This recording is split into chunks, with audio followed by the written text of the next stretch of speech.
Then we divert all these beans into a fermentation box, which is fermented for a period of 8 to 9 days, depending on the weather. If the weather is cold, like rainy, then we go for 9 days.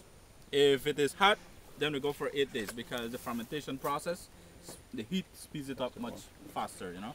And during that period of 8 days, every 2 days we turn those beans from bottom coming upward, upward going downward, so that each beans get that equal amount of heat within the fermentation box. And so doing, So the shell, the beans itself. the beans itself. All right. So what about the shell? Are we going to talk about that? What do you do with that? The shells, after extracting all the beans from the pod, the shells we do compost that as well, and we just spread it all equally within the farm. So the only thing we get from the cacao tree is basically the beans. The pods goes right back into the farm as form of compost later on. Right?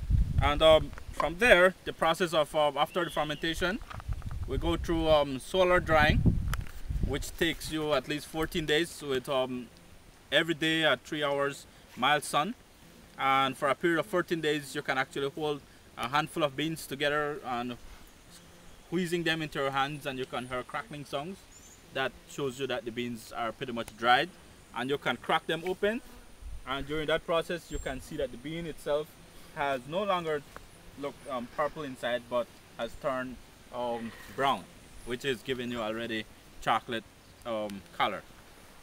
And from there, we actually before market to Toledo Cacao Growers Association, which is a co-op which is formed by at least 9 to 1200 farmers in the Toledo district. The Toledo Cacao Growers Association buys all the beans from